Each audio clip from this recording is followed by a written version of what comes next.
Hello, it's Friday, February 9th, and you're listening to episode number 11 of the IoT Weekly Podcast.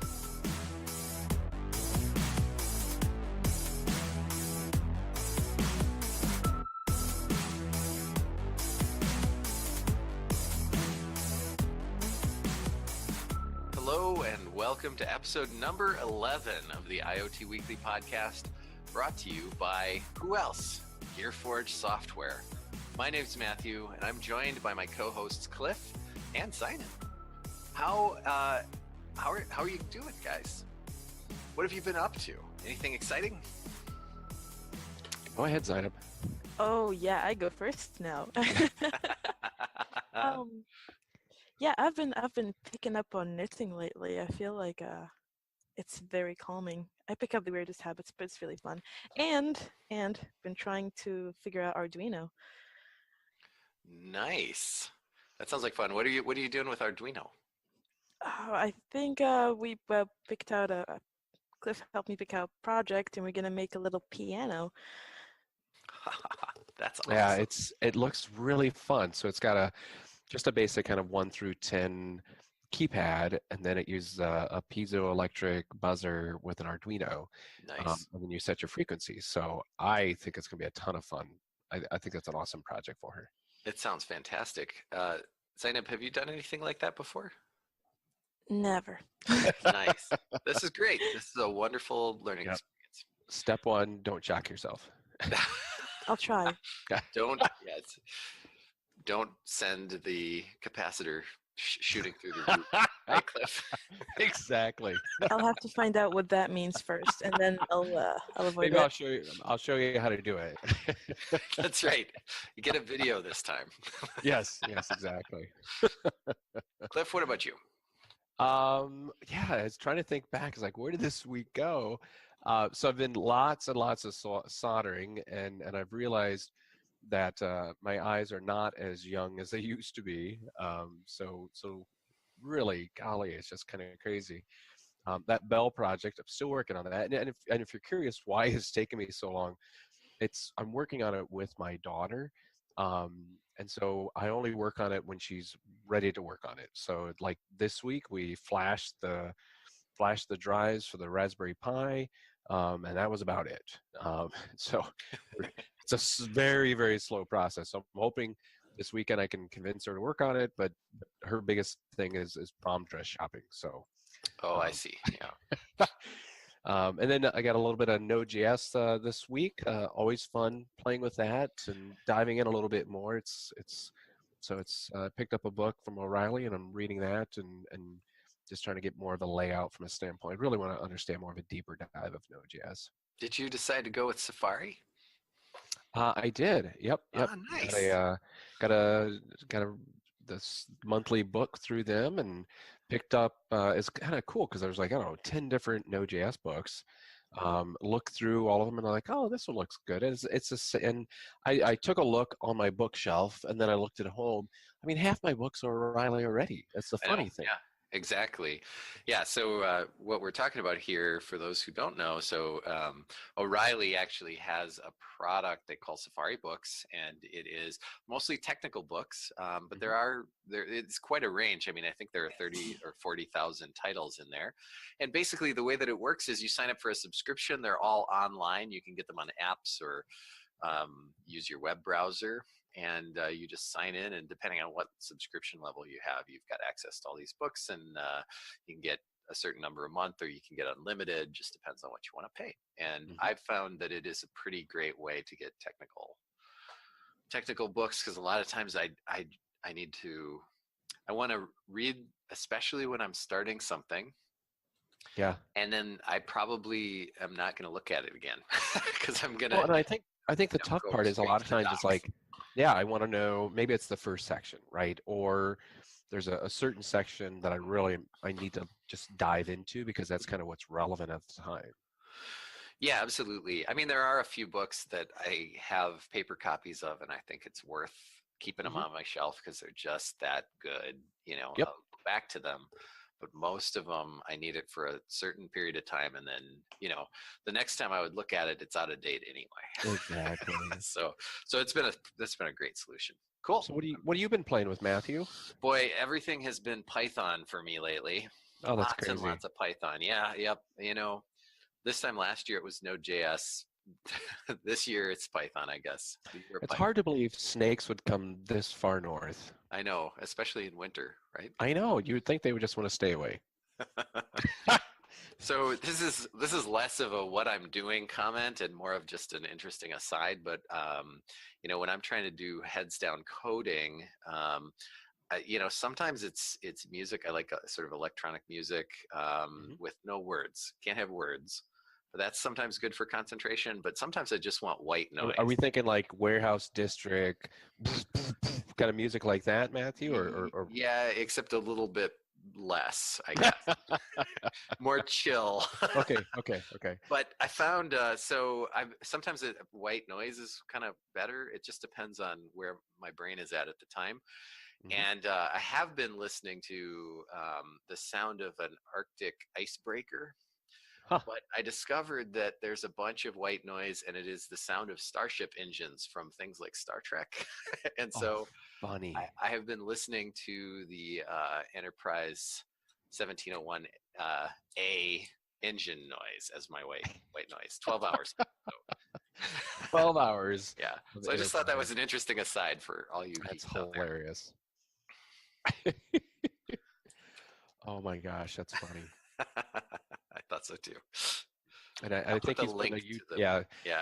There'll be a YouTube link for this in the show notes if you want to take a look at it, or if you want to listen to 12 hours of white noise, you're more than welcome. It's a great way to just sort of filter out the distractions. Perfect. Okay. All right. So Zeineb, Yes. you have been doing a wonderful job with our Twitter. Do you want to give us the update? What's going on in the world of feedback and Twitter and contests and all of that? Well, if there's one thing I noticed is that people really like pizza. That's awesome. Why do you say that? That's just random. I love pizza. I posted I posted a tweet about National Pizza Day, just 2 followers just like that, and I'm like, wow. Nice. I should have posted more about pizza. I should have just done that. You found the key. That's it. Pizza. Yeah, we just hit 269 followers. Hey, wow. That's amazing. Oh really exciting. Gosh. Weren't we under 200 last week, if I remember correctly? Yes. Look at that. Holy cow. Way to go. Awesome. Yeah, we had 197 when we recorded last week. That is amazing. Mm-hmm. I guess we do deserve that ice cream now. But yeah, I guess the next step is to try to reach out to these followers, get some ideas on what they want to see and want to hear in the podcast. That would be amazing. Yeah. I'm all about the interaction. If we can get some comments and stuff, that'd be great. Definitely. Well, that is awesome. So we've been running this contest, and I think 200 was our next milestone, wasn't it? Mm-hmm. Yes. Yeah. So where are we at with that? People don't want my free things. What do you mean people don't want free stuff? People don't want my free things. Oh my gosh. Is this a commentary on Amazon's IoT button? Like, do people not know what to do with it? Or it could be. I mean, maybe they're like, why would I want an IoT button? Or maybe the people that are listening to the podcast are not the followers of ours. I don't know. No wonder they gave us those IoT buttons, Cliff. I know. You can't even give them away, for God's sake. You can have them. Take them. I'm waiting to get like a big box shipped to us. We're like, oh, you really love these things, guys. Here's another box. 500. Dang it. We're doing free focus group research for Amazon, apparently. Apparently, yes. And our response is, you can't even give them away. Yeah, try again, because yes. Yeah, I do want to give away some free things because but you got to stick to randomizing the numbers and making sure everything is going well. Yeah. Don't want to just go randomly pick people. Well, so I'm going to go out on a limb and say I'm positive that there's somewhere in those 269 followers, not all of them are bots. Mm-hmm. Some of Yes, them I are was real the people same. just waiting for you to draw their name from a hat because they're really excited about this Amazon IoT button that they will get for free. So, I Exactly. know. I'm very excited to give away some free things. absolutely.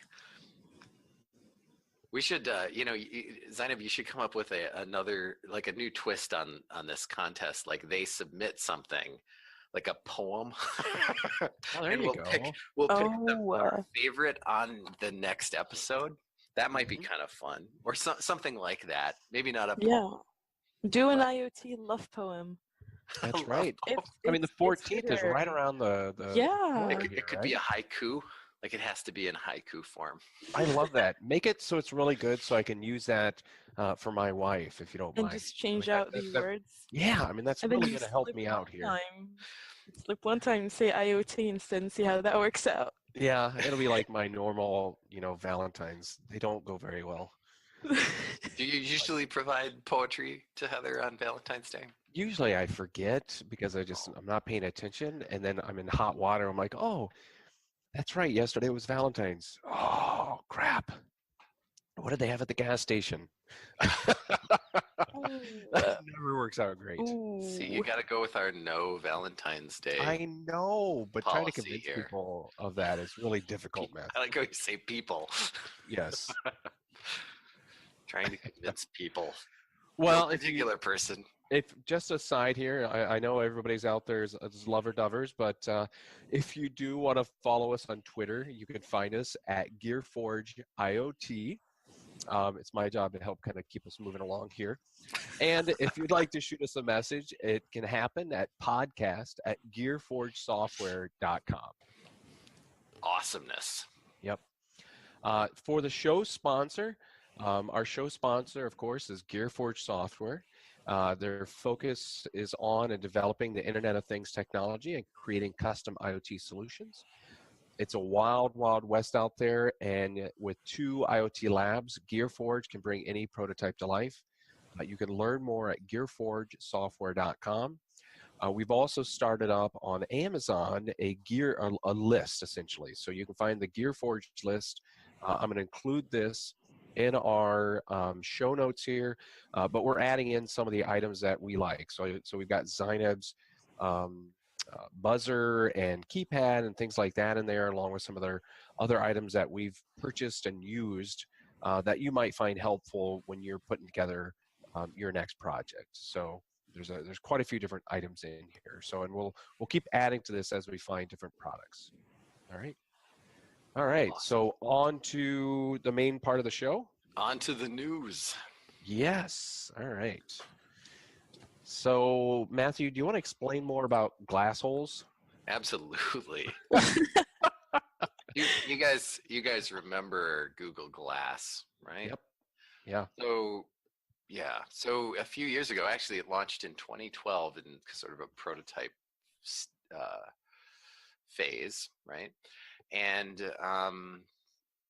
people started wearing them. Some people did. They were pretty expensive, Mm-hmm. but they kind of got the nickname glass holes Mm-hmm.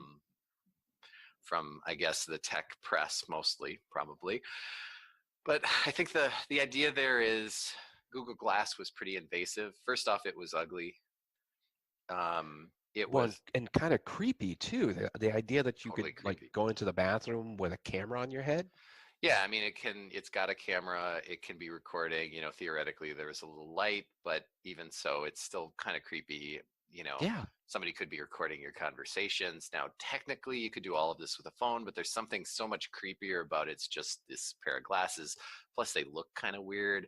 And people develop these sort of tics as they're using them because, you like tap on the side of the glasses. So you've got people staring off into space, tapping their glasses, and it's just Mm-hmm. weird, right?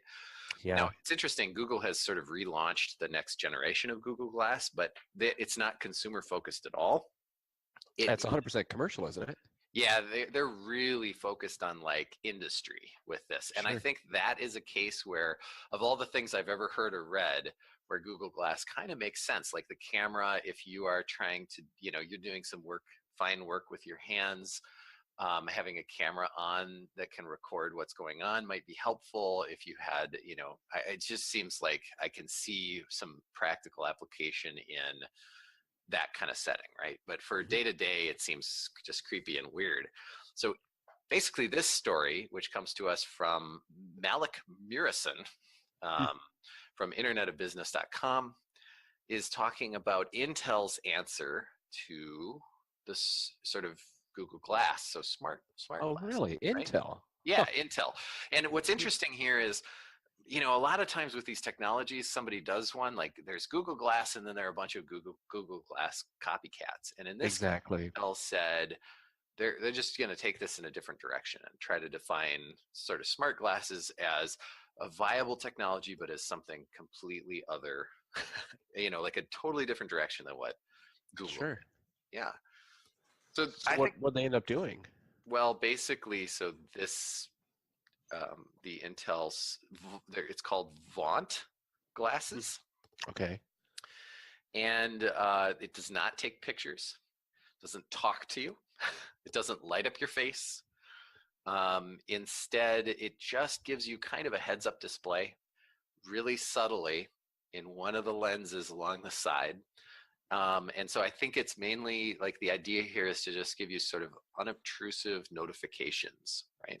Interesting. Yeah, it's kind of cool, I actually. kind of And like that. Do they look like regular glasses? they do, from what I can see. Yeah, the Huh. idea is nobody would ever know you have them on, right? So essentially, I could get a pair with no prescription because I don't wear glasses normally, and there'd just be like a HUD, and people would just think I wear glasses. Exactly. Yep. Basically. Well, and it's interesting because there's some really interesting uses for sort of augmented reality, right? Mhm. You think of some of the cases with like your phone where you point it in a certain direction and it can give you information about Yeah. what you're looking at. And I feel like this is kind of more in that direction where that's not really what they're doing, but where you can kind of understand, well, you might have some notifications. I was even thinking about, my car when it's cold out warns me to be careful for icy road conditions, right? But you can understand, like maybe a pair of glasses, something like that, could give you some indication of something environmental or information about what you're looking at. And I'm thinking something subtle, something that's not going to completely distract you. So, Like my Twitter feed. like, yeah, exactly. Yes, you've got on your right eye, you just have Facebook scrolling constantly. Oh God. That sounds terrible. It does sound terrible. Oh my gosh. Yeah. Yeah, I'd be curious to see what they end up deciding to do with this because I can easily see like information. I love the concept of just a normal set of glasses.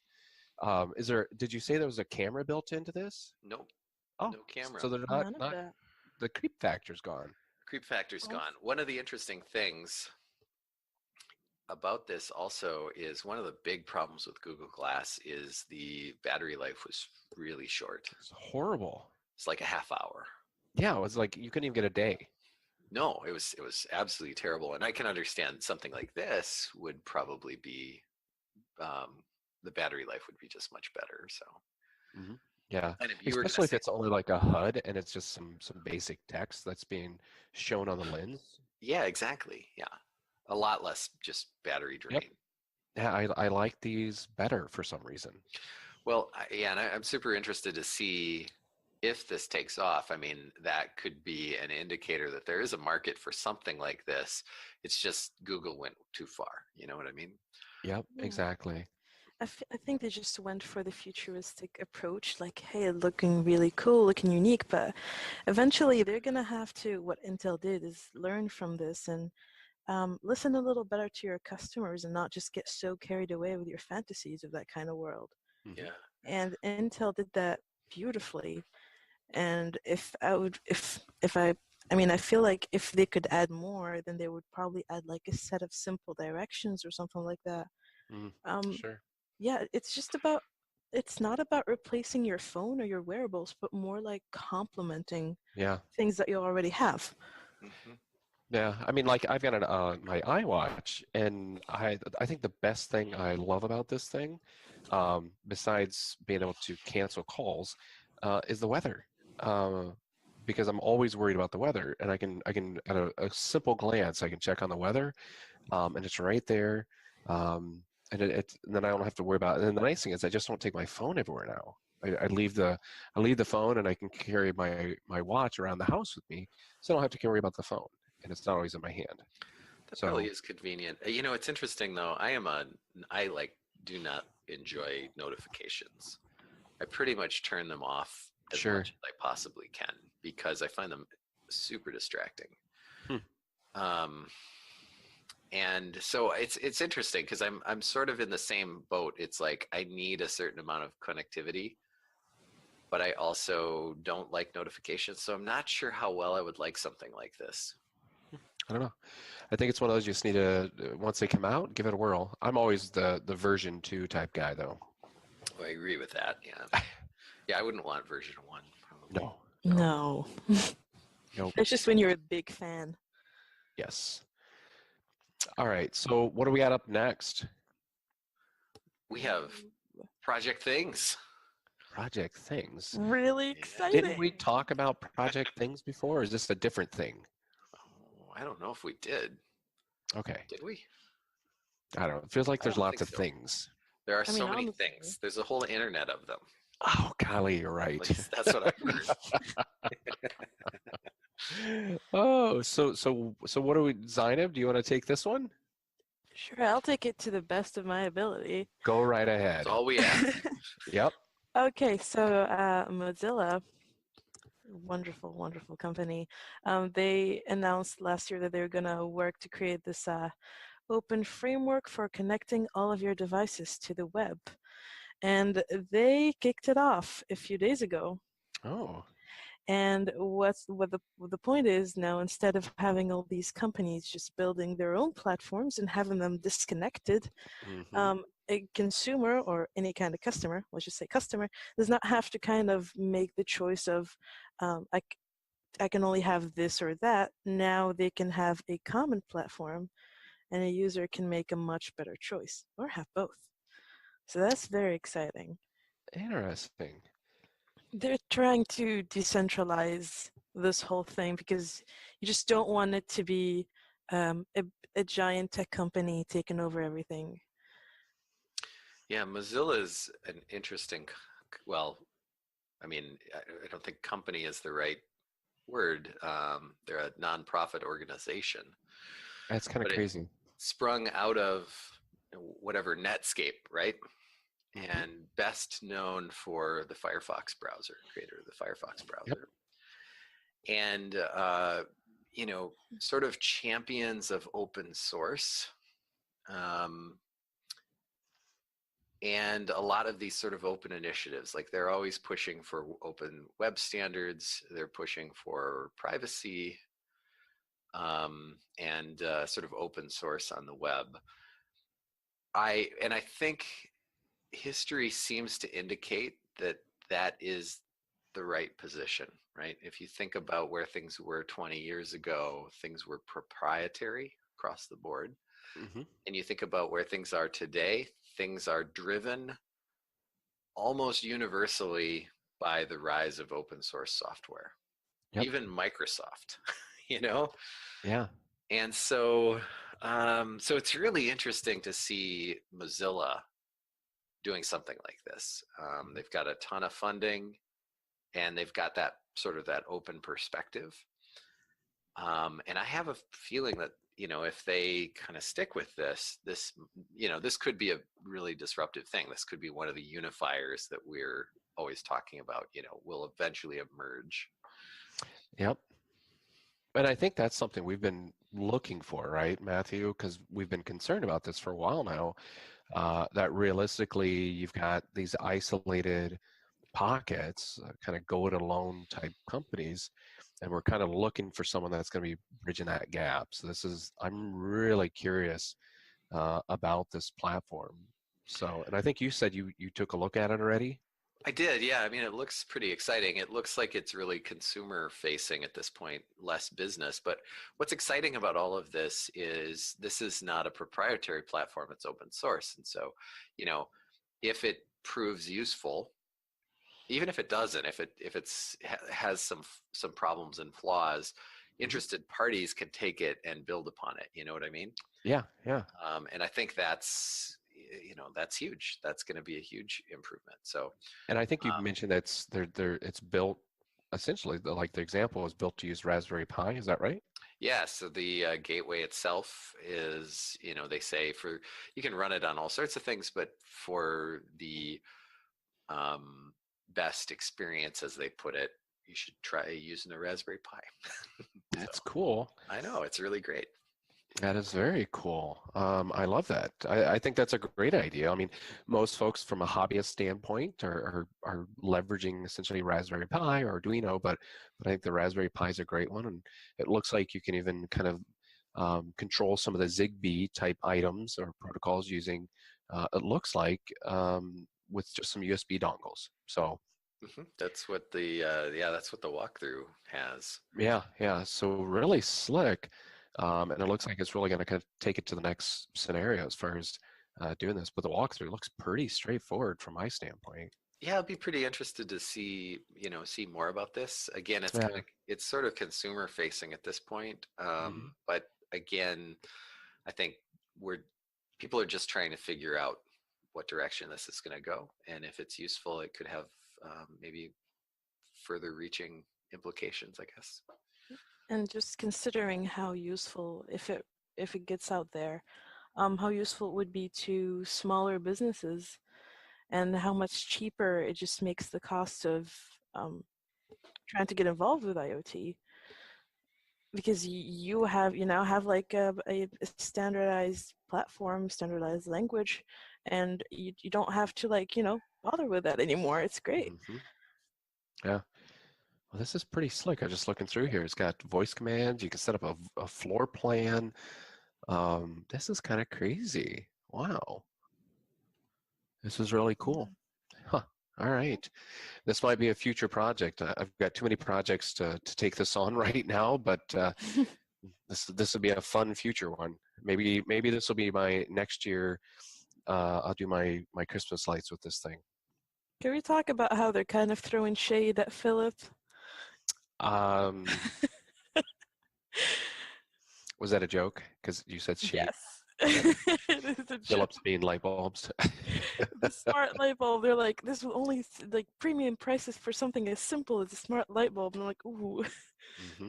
Yeah, and really, what they're concerned about is essentially if Philips creates their own platform, right, versus an open platform that everybody could use. That's a concern, and I think we had brought this up even from a security standpoint. Specifically, Matthew had in a previous podcast around hacking your light bulb, right? So Yeah. that's kind of the concern we had before. So yeah, most definitely. All right. On to the next one here. Looks like we've got last mile autonomous delivery vehicle makes first successful public road test. And so this article comes from Peter Brown at Electronics 360, globalspec.com. And it looks like a delivery startup has completed what it claims is the world's first public road test of deliveries from a last mile autonomous delivery vehicle. So Burlingame, California-based UDelv used its self-driving delivery truck to take groceries from Drager's Market in San Mateo, California, to two nearby customers, completing a 2.5-mile loop with traffic lights, lane closures, lane changes, unsignaled left turns, and two delivery stops. The orange customized vehicle is fully electric, has 18 cargo compartments with automatic doors. It uses a cloud-based tech that's shared between the vehicle, customers, and merchants. And the vehicle can drive up to 60 miles per cycle and can load up to 700 pounds of cargo. That is just crazy. Um, and so what they ended up doing is creating a low latency teleoperation system to monitor and control the vehicles remotely and essentially allow overrides and human assisted guidance if needed. So basically you got someone sitting back at the warehouse that could jump right in and take over controls. And so clients use the delivery system using a dedicated app It's available on iOS with Android coming soon to make and track rescheduled deliveries. So, and essentially to get the goods they ordered, customers just open up the cargo locker with the press of the button on their mobile phone, and the vehicle, they pull their stuff out and it heads on to the next spot. And so I really love this because I think I, not that I'm lazy, however, the fact that you can actually have your local grocery store or local, I don't know, shop or retail, essentially you leverage this for deliveries is really slick. I think this is top notch. I think this is kind of the first go at this thing, but I just love the concept. Um, Again, I'm not a huge fan of going to stores. I'm not a huge shopping individual.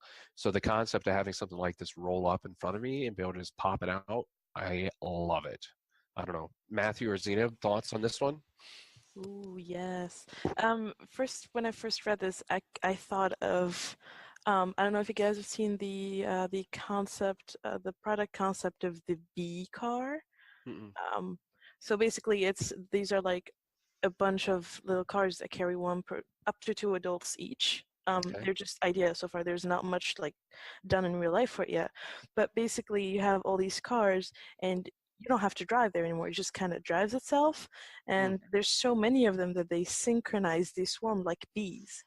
And Huh. so it's organized. And I see this almost go in the same direction with delivery. So it's faster, there's more, it's less resources, and it's just, it holds a lot. And suddenly, instead of having a driver stuck in a car, now they're that engineer who does it from afar. So it doesn't even take the job away. Well, and I think we were just talking about retail and concerns, or no, I was talking to somebody, and someone and they're saying, hey, the mall is a mile away, but I'm still not going to go.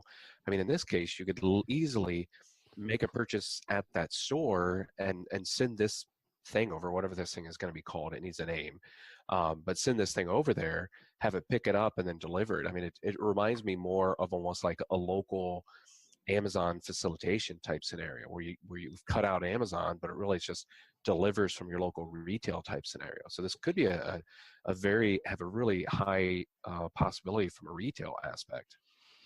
Well, my wife and I went to a mall, like one of the local malls last weekend, I think it was, Oh gosh, sure.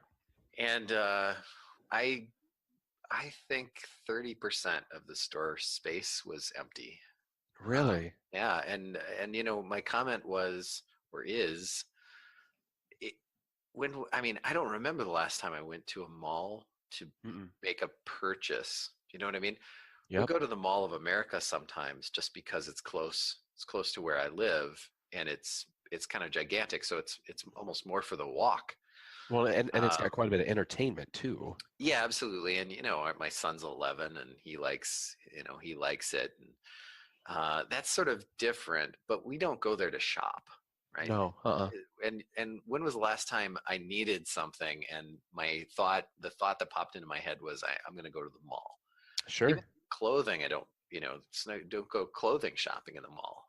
Mm-mm. So, and I feel 9 times out of 10, my first instinct now is to order it from Amazon Well, and because, here's the interesting thing though. If Matthew, what if you had this option where it's like, all right, I can I have the option where I can order through here. Price wise, it's very similar in pricing, but this thing would drop it off at your house or office same day. I mean, I would way rather get something delivered. Sure. The one thing that I do enjoy, I like to go to the grocery stores. Like I enjoy shopping for groceries. Hmm. So, that delivery case, I feel like I would actually rather go pick it up, I guess. But yeah, but everything else I'm 100%. I'd way rather get it delivered. Yeah. I would rather have it delivered, but if I could shop more local leveraging delivery like this, I would Oh, love it. 100%. Yeah, I'm not really, I mean, I like Amazon for the convenience, but I'm not really sold on one big company that controls that much. Yep. Of, I mean, I think that's bad for everybody. I entirely do. You need some competition. I think this could level the playing field if it's done correctly. Yeah. I mean, just thinking about how many things it can deliver. I mean, 700 pounds is not very little, and it can. Oh gosh, And no. just thinking of very easy examples like your newspapers, your groceries, not so much if you enjoy it, but like even as a small business, when you're kind of trying to deliver things and you can have one of those, that makes Well, things a lot easier and a lot faster. here's like I was working on something at a workbench just the other day, and I was like, oh, I know what I need, but I was like, I don't want to drive to the local hardware store. So I ended up saying, all right, I'll just go on Amazon and order it to have it delivered because it's 30 minutes to the hardware store, 30 minutes back Hmm. versus 2 minutes to my computer. If something like this was available, I would love to just get it because then I could have it same day from the hardware store because I know they carry it and it might cost a little bit more, but I'd be willing to do it through this. Because really, I was like, all right, fine, I'm gonna have to postpone the project a couple days because of this. I would have rather have gotten it that same day, though. Yeah, and I find, I mean, this, I talk about this all the time. I'm a big proponent of not driving. Yes, yes. Whenever possible, I really push for alternatives because, and it's not because I don't like driving. I actually enjoy the driving, but it's the time. It's like I find the most precious resource in my life is time. Yep. And it is shocking once you leave the house, even going someplace close, right? How much time that eats up. It's like all of a sudden an hour's gone, Hmm. you know, and it's so much easier just to click a button and have something show up. Well, here's the thing too. I know and this is just ridiculous, but I know an individual that owns a pizza delivery. The biggest problem he faces is hiring delivery individuals. I believe it. Because they get lost, they're not reliable, and they quit, and so he's out, and he's got to deliver them. If he could leverage this for food delivery, I'm sure he would love that. Yeah, this is the kind of thing, I mean, robots delivering things to our doors is the kind of thing that really makes you think like we're living in a sci-fi movie Oh at that gosh, point. yep. I was watching. I was showing my daughter like a YouTube video of autonomous driving of a Tesla, and it was doing like left turns and all this other stuff, and she's like, "Oh my gosh, I can't believe it's doing that!" So she was just super impressed with that. All Yeah, right. I'm excited for that future. Yep. Looks like we're on a vehicle kick because we've got another vehicle coming up here next, right? Yes, Yes. the wonderfully named E-Hang.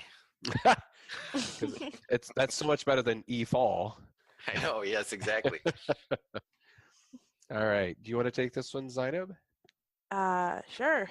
Okay. So, if I'm not wrong, this is not the first manned flight test, but there is this passenger drone, the E-Hang passenger drone, and what they basically did is they put their CEO in that drone and they flew it up 300 meters in the air,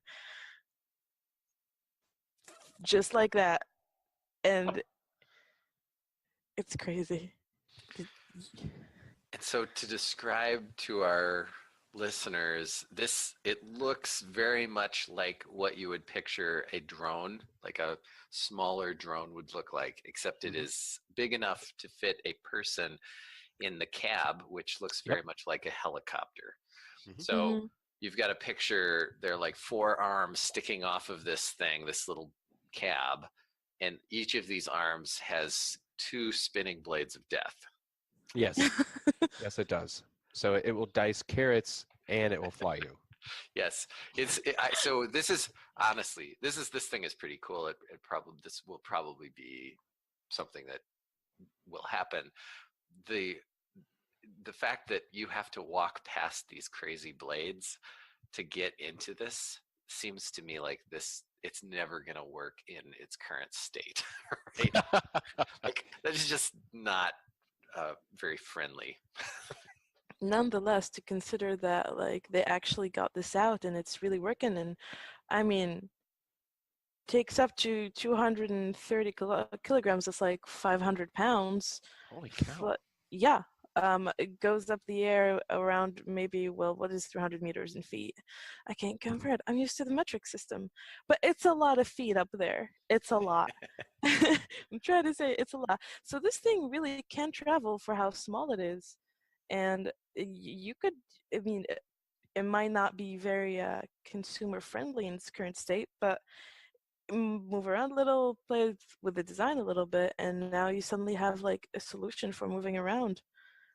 So meters to feet, 300 meters. I just, of course, Googled it because it's so much easier. It's so based off of Google, it's 984.252 feet. I did the same thing. Did you really? Yeah, I was gonna say the exact same thing. I just and back to your statement, Matthew, this is being developed in China, so I'm sure some of the safety stuff is not quite there yet. Well, this really looks like it might be something that, this would be like the drone that will participate in the Great Robot War. Yeah. It is not the most cuddly looking device. No. Huh. Yeah. This is in that sci-fi movie. This is what the good guys are running away from, and it's like shooting lasers and trying to chop them with its blades. Yep. Go ahead. I do have to say we're being a bit harsh on them. I mean, they put their CEO there for a reason. They're trying to tell people that this is safe. And even the CEO himself says that this is not like some kind of weird extreme sport. Safety is their number one concern. I mean, you don't drive it, obviously, you just sit there, and then they have someone remotely to be able to override it in case something happens. And they're doing all these manned flights to make sure that the consumer realizes, sure, we're a Chinese company, but let's lay aside those stereotypes and have you realized that this can be a high quality, safe product? Yeah, I don't think it has anything to do with that it's a Chinese company. To my mind, it has everything to do with those blades. It's all about that. It's honestly the look of the thing that is it, as far as I'm concerned. I do, as I said at the beginning when we first started talking about this, I do feel like this is a device that, like, there will be a future for this, right? Maybe not quite in its current form, but something like this. And from what it says so far, they've done missions going up to essentially 15 kilometers or 9.32 miles, and they've hit 130 kilometers or essentially 80 miles per hour with this thing. That's just crazy to me. Well, I'm also so think about like a city cab right scenario. This is perfect, right? No, it's great. And I'm also a believer that basically computers will do a much better job navigating us safely than humans ever will or have. And it's why I really am excited about the future of automated cars, right? It's because I think human drivers are reckless, and we just don't have enough sensors basically to be safe drivers, and we get preoccupied by things that computers don't get preoccupied by. So I believe flight will be exactly the same, and I think in maybe a couple of decades it won't be weird to step into one of these. And I think you give this another 20 years and Matthew would be like, what do you mean flying death trap? This thing's awesome. What are you talking about? As long as they get rid of those blades. I'm not stepping. Picked me up and took me to the mall. I didn't even have to drive. It's like I used my smartphone and it just popped right down in the driveway for me. Yep, and then chopped me to bits with its devastating blades. Yeah, I just had a snack on the go with this thing. Exactly. Yes. All right. Well, the next article we've got coming up here is talking about a flexible Arduino. This comes from Cameron Coward off of the Hackster.io blog. Takes about 2 minutes to read here. But it sounds like the Air Force Research Laboratory, in partnership with NextFlex, created the first flexible Arduino-based development board. Of course, they're really interested in this because you can imagine from an Air Force standpoint, of course, just because of the fact that if you remember back to a previous article we had, they talked about some really tiny ones that I think it was the Army, wasn't it, Matthew? Mm-hmm. Yeah, I believe so. Had developed something. Wasn't that also flexible? Yes, it was. It was also flexible. So it sounds like they got different research individuals doing this. So and that one there specifically was looking at for wearables, and that's the same thing this one is for wearables and fit into what they say is uniform spaces. So I could easily see this being something that could be really interesting, especially, of course, from a military standpoint for putting this into uniforms, or you wear this as a patch and be able to kind of be able to collect information and things like that. So essentially having your own kind of onboard computer that you wear with you, which is pretty slick. Yeah, I mean, it seems like definitely flexible technology is what's going to be required for something like that. But if you think, Yep. I mean, there are a number of articles of civilian clothing now that have some electronic component, like those crazy shoes that light up, and Yep. you Well, can there's a dress that I seen the other day. Oh, really? Can you Yeah, yeah. program it? You could change the colors, so I assume yes. I mean, it Sure. changed Yeah. from black to white. It was kind of crazy. Oh, that's Wow. cool. And different sections. Yeah, right. Yeah, absolutely. So these shoes, yeah, you can program them, and they can do different patterns and things like that, right? Yep. These are just consumer off the shelf kind of programmable shoes, I guess. It seems like, with that flexible technology, with it coming down in price, we'll probably see more and more of that. Yeah. I definitely can see the military application, but just in terms of uniforms for business maybe, but also just for fun consumer things like dresses that change color. Exactly. You know. My daughter in her prom dress, all of a sudden it goes from a classic one, be like, oh, I feel like I'm halfway through the evening, I'm going to be blue. And then you start out with white. And like you totally could change it. And like, oh, now we're dancing. We're going to go crazy now. So Just turn into an LED display. I know It's, very easily. it sounds like a It's fun future. I think Yes. I think it's very interesting because there's this entire movement now just trying to go towards things that are like softer and more flexible. With robots, they're going for soft robotics. With this, they're kind of trying to make it flexible so that it's like they're trying to make it seem as real and as close to nature as possible, almost, if that makes sense. And I mean, it's quite interesting that this just popped out, just this entire wave. Well, I Right. mean, one of the things Matthew's always said is you really need to fit the technology to the problem. And if all you have is essentially rigid technology, that's a problem in and of itself because most things are not rigid. Well, we're organic creatures, right? So really, Yeah. in an ideal world, we would have computing technologies that are as close to organic as possible. Hmm. And maybe that is a future. We're just not there yet. The best we can do is make the non-organic technologies as flexible as possible. Exactly. Well, I saved this next one for you, Matthew. I know you love security, so I took this last one. So you can have the next one. You wanna dive into it? Sure. So this is a press release from IoT Journal, and it says SAM has launched. Really? Like Yeah, Sam I Am from the Dr. Seuss books? Is that what you mean? Or it doesn't specify. oh, So the okay. company's name is SAM, SAM, all caps, and I didn't see Huh. anywhere in the article that explained that stands for something. So I'm just going to call it SAM. And basically, the headline is SAM launches out of stealth, raises $3.5 million to make IoT secure, which is a tall order. That's Um, crazy. yeah, basically, what this article is talking about is that SAM is attempting to address the issue that we keep bringing up week after week, which is that a lot of these devices, basically, how do they get upgraded, right? Users have to, if there's an upgrade path at all, they have to know about it, and they have to be able they have to take action to address it. So as I understand this, Sam has built a security solution essentially that can be, and I quote, seamlessly installed on aftermarket home gateways with no impact on the user experience.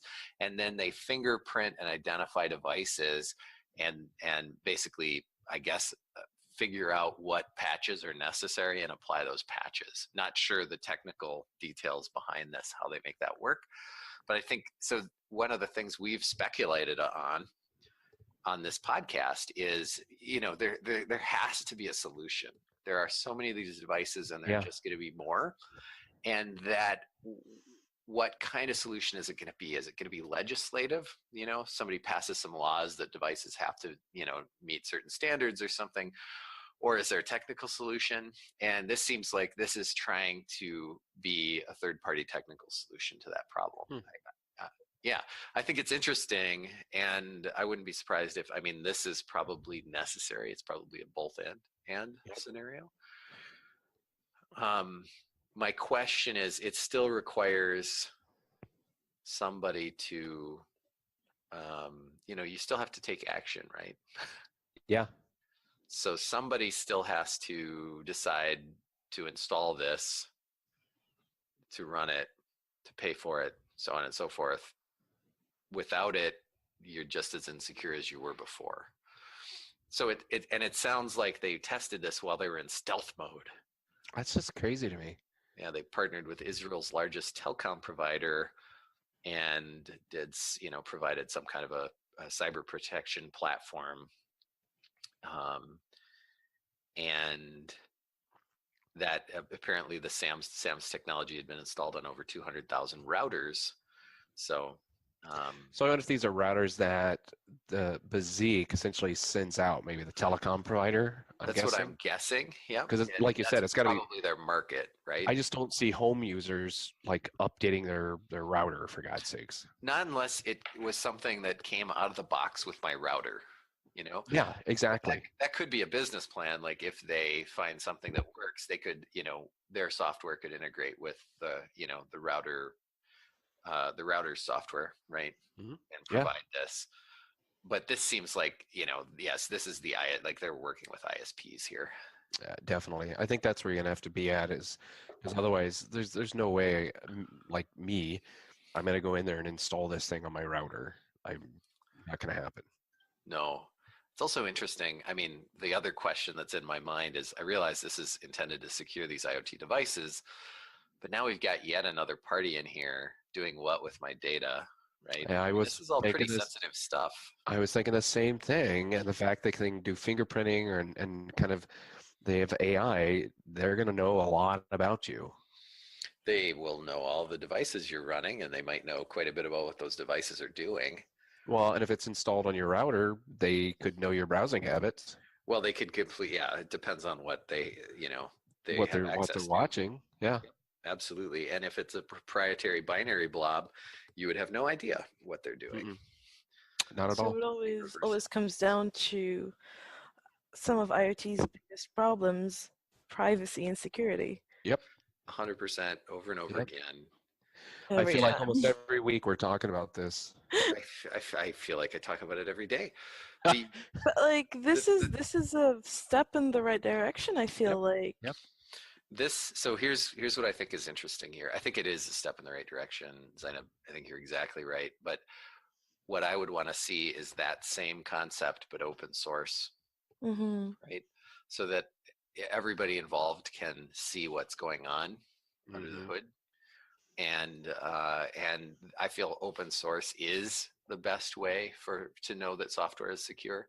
Is to have independent eyes. You can pay security professionals to do audits of the code. Companies that use the code will do audits. It's just I think that. And I think your adoption rate would be much higher too if it was open source from that standpoint. And it doesn't mean you can't charge money. No. Red Hat is, provides, Red Hat Linux operating system, and they're a $4 billion company. So, it's not small business, right? Yeah. It can be big business and open source. And who knows, maybe Sam's plan is open source. I guess I don't know that, but that would be my sort of critique is it's yet another thing running on my sensitive hardware. And if it's coming from the ISP, you might not have any control over that. Yeah, and I would be even more concerned about that. Yeah. Yeah. I always thought maybe it'd be better if it was maybe part of a package that comes with your router, but that actually might make it worse. Yeah, I don't know. For security reasons, you'd want to have it, but then it also makes me worry. Exactly, like the consumer perception of the product. Like, there's already like a trust crisis with the ISP, like with your ISP, and you're already kind of like a little wary, a little worried. And then they pop in and give you another piece to put in that updates everything in your house. And the problem just like the whole issue of trust will only get bigger unless that's taken care of. Sam's gonna have a really hard time. Mm-hmm. I agree. Yep. I agree. That's why they're operating in stealth mode, so you just don't even know. Yeah, That's the best way on this one. Stealth mode. stealth mode. Well, I think we've got one more article. It's a heavy news week, guys. So sorry about that, but we've got one more here. Who wants to take this one? You should go for it, Cliff. All right. So we've got battery-less power source coming for IoT devices? Question mark. So this came from. Yeah, I know. I really said that as a question. I realize. So this one comes from Stuart Corner from iothub.com.au. And so what this is about is U.S. Research Center Bridge has teamed up with a private company, Face International, to produce a battery-less source of power for IoT sensors. Just to be clear, this is a source of power that does not use batteries, okay? So just very clear, it does not use batteries, but it is a source of power. And I know that's a little confusing, but we'll dive into that here in a second. So the device is called Evercell. It employs a unique design and advanced materials to harvest thermal energy or heat, right, in any environment where the ambient temperature is above absolute zero. So it's got to have some warmth. So reliably generating the microwatts of electrical power needed to run wireless IoT sensors without the need for batteries. According to the press release, so the research firm says it expects its first generation, and these things are about the size of a postage stamp, to come in 3 versions. Each one will generate 1.2 volts, and there's 3 different wattages. So there's a 4.32 microwatts, 400 nanowatts, and 800 nanowatts of continuous power.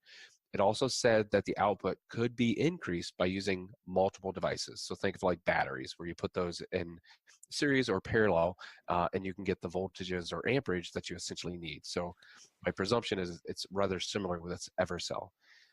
So the director of strategic partnerships reported that the cost, inconvenience, and inaccessibility associated with battery replacement make them impractical as a power source for many of the IoT sensor applications. The promise of the Evercell technology could address an unmet annual demand for tens of billions of IoT devices relying on batteries that otherwise could not be deployed. So I absolutely love this, Matthew. Absolutely love it. I do too. This is cool. This is so cool. I mean, so last weekend, our smoke alarms are now have hit their 7-year mark, and they basically have that timer where they keep track, and then they start beeping, right? Because it basically says time to replace. So we went and looked, and it's interesting. Since the last time I was there, they've started selling smoke alarms that come with a 10-year lithium-ion battery in them. So you don't replace a battery ever. It just runs off of a 10-year, this lithium-ion battery, and then it's got to be replaced anyway because the sensor's bad. But it's kind of interesting because I feel like the next generation with a technology like this maybe could be something that is battery less, right? I don't know how much power a smoke sensor and carbon monoxide sensor would need, but maybe in a few generations with a technology like this, that might be able to power it, right? That's pretty cool. I mean, it's very cool everywhere. I mean, I don't know many places that are like below absolute zero out here. Really don't know any. Never been to one. for very good reason. I think we should keep it that way. Exactly. But I mean, in my head, it's not even just like you said. I think this from an IoT standpoint, but just devices in general that have a battery. If you could do like a trickle recharge on those things, right? So it's a rechargeable concept, sure, where you've got a battery coupled with a few of these things to help kind of do a trickle. So you're not maybe you can extend the life of a battery even longer is my thought on, or like Dee said, hey, a lot of these IoT sensors don't take much of anything from a pure energy standpoint. So now you could leave these things in the field forever, really. Well, that's Yeah. kind of what I was thinking, and I feel like power consumption will only go down, right? Yep. That seems to be the trend in technology, and Mhm. and this sort of technology will probably only get better for this batteryless option. And we do have other options, right? There's solar and so on and so forth, but this is pretty intriguing. I think it doesn't require solar, it doesn't require sun. Yeah, It's there's some pretty perfect. big controversy though, because um, if you keep reading through the article, it talks about the essentially the mode of operation appears to flout. That's not a word I see very often. The second law of thermodynamics. Um, yeah, I mean, some people really got into this thing. So but noted on Wikipedia, of course, before the establishment of the second law, many people who were interested in inventing a perpetual motion machine had tried to circumvent the restrictions of first law of thermodynamics by extracting the massive internal energy of the environment as the power of the machine. Such a machine is called a perpetual motion machine of the second kind. The second law declared the impossibility of such machines. So, and what they're saying is that it looks like extracting the massive internal energy of the environment appears to be exactly what Evercell does, according to the video. And so it says the tiny particles in all matter are constantly in motion. Within the same material, some particles are warmer and some cooler, and the combination results in the temperature we can feel and measure. And so long ago, one of the world's greatest physicists, James Clerk Maxwell, observed that if we could send the warmer particles to one side and the cooler particles to the other, we could generate electricity. And apparently that's exactly what Evercell does with an inexpensive engineered materials using no fuel and no moving parts. Bum, bum, That's bum. really cool. Yeah. So I'm curious how to buy one of these Huge. things. How do I get my hands on one of these guys? Exactly. I'm not Um, sure they're on the market yet, but yeah. I'd love to buy one of these things and just try it out. yeah. The Vulcan Science Council has determined that time travel is impossible. That's what I keep thinking when I hear Well, guess what? Oh, I love it. Absolutely love it. All right. Well, we've went a little bit longer today. We're just over an hour at this point. Pretty busy week in the news. So as you can imagine, lots these of are all really lots of good good news articles. articles. Yeah, Yeah, love them. great news articles. I agree. But if you have any feedback, as Matthew always says, we love getting feedback. You can either hit us up on our podcast channel, so podcast at gearforgesoftware.com, or hit us up on our Twitter. Absolutely. Send us a recipe. I'm still waiting for somebody to send us a recipe. Does it count if I send you a recipe, Matthew? I mean, I feel no, yeah, it totally counts, but it's kind of cheating. I know, I realize that. Yeah, I want somebody else to send us a recipe. Yes. So, do you guys have any plans for the weekend? How about we Zeineb? start with yes? You started this at the beginning Oh. of the podcast, Zeineb. Oh, So okay, okay. you Yeah, start I here. go first again. Um, Yes. I think what I'm gonna do is I'm hitting the gym tonight, Nice. Nice. so I'll try to keep that up, and I'm gonna play some D&D. Ooh, Yeah. nice. Fun. Yes, And for the non-geeks, what does D&D mean? it's Dungeons and Dragons. Oh, It's a role-playing game. wow. Yes, Yeah, that anytime you don't have a board, it's kind of geeky. Yeah, it's like World of Warcraft, but without a computer. You just do it on a right. table. Yes. I will send you pictures of the D&D artwork I have hanging on my office walls. Yeah, they're really good. They're beautifully made. Nice. What about you, Cool. Cliff?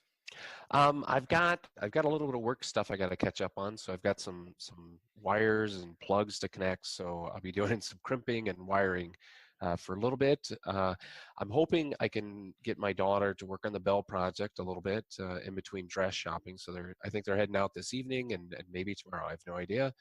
And then, of course, I'm going to try to get some Battlefront in, hopefully this weekend. Nice. You? Well, I have company this weekend. I'm not Ooh. 100% sure what tech project I almost always do something. I feel like there's Python in your horizon. I feel like there is. There's been so much Python lately, but it's been good. So, yeah. So, and hopefully some Battlefront as well. Yep.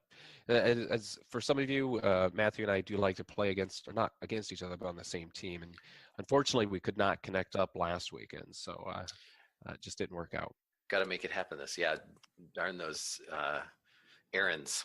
I know. If somebody would just deliver stuff to me in a robot car. Yeah, exactly. Like I wouldn't have to go to Aldi's anymore. It just get delivered for me. Totally. So that just about wraps things up for this weekend, or for this week's episode, rather. Not this weekend. Wraps that up too. Too early. Yes.